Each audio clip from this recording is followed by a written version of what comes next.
tujuannya untuk membentuk khilafah. Jelas, artinya ini afiliasi dengan HTI.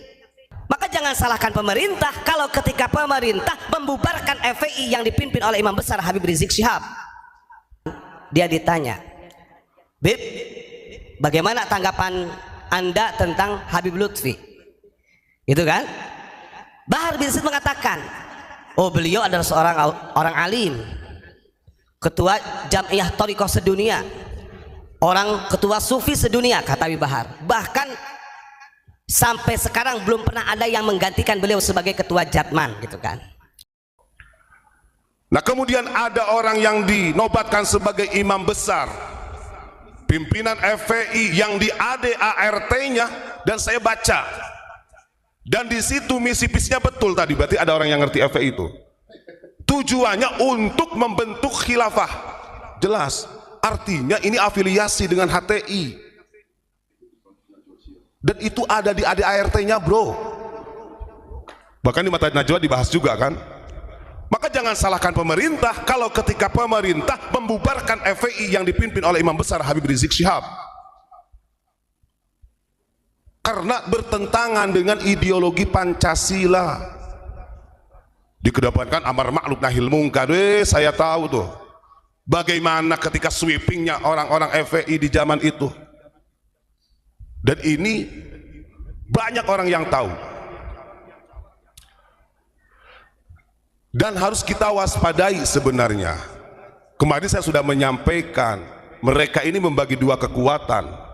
Ada klan Ba'alawi, kekuatannya yang pro pemerintah, dan ini dipimpin oleh LBY. Kemudian ada yang kontrak dengan pemerintah, dipimpin oleh HRS. Maka dulu ada tuh ketika Bahar bin Smith mengatakan begini, ketika dia podcast di channelnya Rafli Halun, dia ditanya, Bib, bagaimana tanggapan Anda tentang Habib Lutfi? Itu kan? Bahar bin Smith mengatakan, oh beliau adalah seorang orang alim, ketua Jam'iyah Thariqah sedunia, orang ketua sufi sedunia, kata Habib Bahar. Bahkan sampai sekarang belum pernah ada yang menggantikan beliau sebagai ketua Jatman, gitu kan. Lalu ditanya lagi oleh Rafli Halun, dengan cara dakwahnya beliau itu dengan Anda kan sangat berbeda dalam karakternya. Oh tidak, kata Bahar bin Smith itu sama. Ibarat begini katanya, kalau diistilahkan seperti 5 tambah 5 10, 2 tambah 8 10, gitu Pak. 7 tambah 3 10. Itulah perbedaan kami Habib Rizik dengan Habib Lutfi. Itu disampaikan oleh Bahar bin Smith. Kalau orang cerdas memahami narasi seperti itu, berarti mau yang halus ataupun yang kasar, ini punya tujuan yang sama. Konspirasinya begitu, betul. 5 tambah 5 10, 2 tambah 8 10, 7 tambah 3 10. Artinya targetnya untuk mencapai 10 ini dengan cara mereka menghalalkan segala caranya lah, dengan cara mereka masing-masing. Makanya kita bisa melihat dari rekam jejaknya mereka, coba lihat gitu ya. Nah itu yang pertama, poin pertama. Jadi saya ulangi lagi, kita ini kalau tidak ada perintah dari guru, tidak ada perintah dari Abu Yamamah Ghufran, tidak mungkin kita bukakan. Karena status kita ini di sini adalah santri, kan begitu. Artinya mengikuti jejaknya guru. Andai kata seluruh Abu Yamamah Ghufran mengatakan berhenti, ya kita berhenti. Itu catatan satu ya. Makanya saya sering pernah mengatakan begini, kalau saya nggak takut, kenapa? Karena di kanan saya pusat bahasanya. Karena di belakang layar ada guru. Kalau ada apa-apa tetap guru saya akan bertanggung jawab dengan apa yang saya sampaikan. Itu catat. Itu ya. Yang kedua, poin yang kedua, kenapa di dalam polemik nasab ini banyak orang-orang non-muslim yang sangat antusias? Ini kalau kita observasi dengan masyarakat yang berbeda agama, itu sangat banyak sekali, walaupun bukan orang muslim, tapi juga mendukung perjuangan orang-orang yang sedang berjuang sekarang ini, masalah habaib. Kenapa? Karena bagi kacamata orang-orang non-muslim dari zaman nubuah, sahabat, tabi'ut tabi'in sampai kepada para aulia, orang muslim ini punya jiwa futuah, Pak. Artinya rasa kepeduliannya antar manusia walaupun berbeda agama ini sangat dikuatkan. Loh, bagaimana tidak? Nabi Muhammad sallallahu alaihi wasallam itu bukan orang yang membentuk agama Islam. Beliau mengatakan di dalam firman Al-Quran, agama yang dibawa oleh Nabi Muhammad ini adalah agama millata Ibrahim. Artinya meneruskan, menyempurnakan agamanya yang dibawa oleh Nabi Ibrahim. Nah, kadang-kadang orang ini tidak membaca sejarah Nabi Ibrahim. Kalau kita mau sadar dengan bangsa Indonesia, saya kira hanya bangsa Indonesia lah yang mampu melaksanakan millata Ibrahim sesuai dengan ajaran baginda Rasulullah Sallallahu Alaihi Wasallam. Tadi disinggung oleh Gus Ilyas mengenai tentang masalah pentingnya mendoakan Papua, pentingnya mendoakan rakyat-rakyat, dan itu tanpa pilih kasih. Karena ini adalah millata Ibrahim, ajarannya Nabi Ibrahim alaihi salam. Ustaz Tubat, apa yang dilakukan oleh Abuya sebagai ulama untuk mendoakan bagian daripada rakyat Indonesia, TNI dan Polri, itu kewajiban kan? Kewajiban. Terus netizen ada yang ngomong, mbok sekalian datang ke Papua. Lah ini sebenarnya netizen ini punya otak enggak? Menyampaikan hal tersebut, berpikir enggak? Jangan-jangan, yo kalau saya lihat komen-komennya dia sering ngomong masalah narkoba, jangan-jangan dia penjual narkoba. Kenapa? Komennya saja tidak terarah. Ulama menyampaikan dan mendoakan yang berjuang TNI dan Polri. Jangan tukang bakul rujak disuruh bikin martabak, enggak jadi. Paham enggak? Lah ini yang perlu dipahami. Alhamdulillah malam hari ini netizen itu kok enggak muncul. Saya kangen banget gitu. Bisa dilanjut Ustaz Tubat. Baik, ini masih poin yang kedua ya, tentang ajaran ulama, sehingga orang-orang non muslim itu sangat antusias dengan agama Islam yang dulu ya, bukan dengan radikal sekarang ini. Kenapa?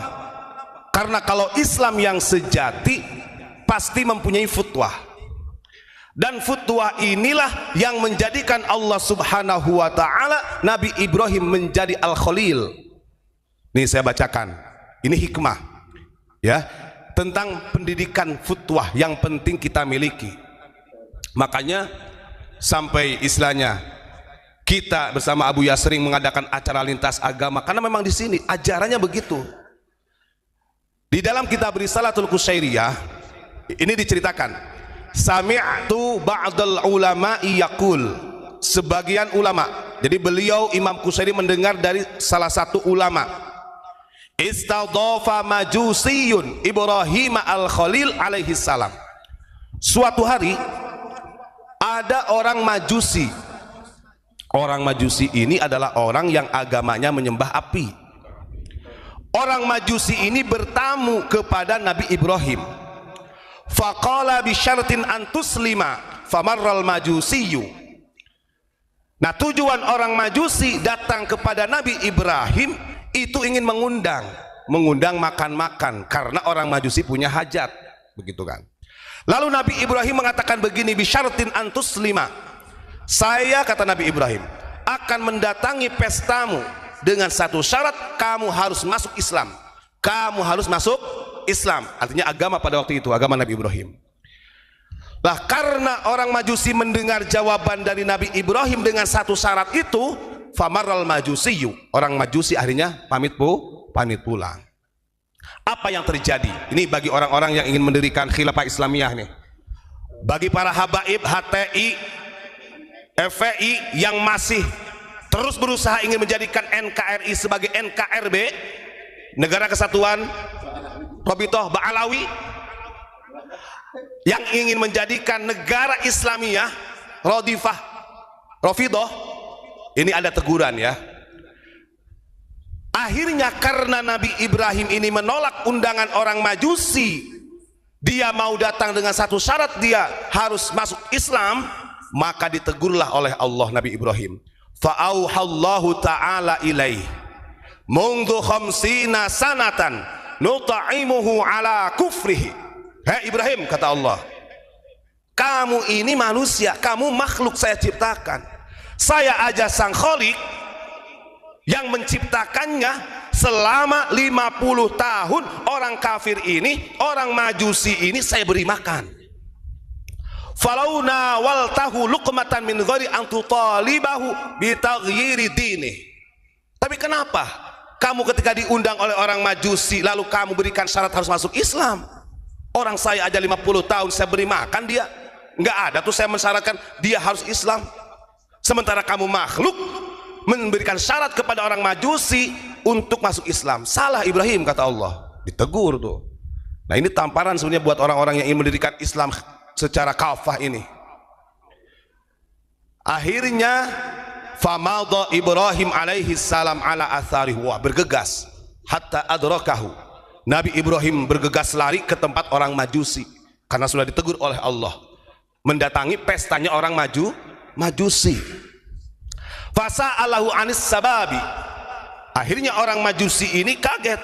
Loh, Ibrahim, kenapa datang ke pesta saya? Bukannya jenengan ini mau datang ke pesta saya dengan syarat saya harus masuk Islam.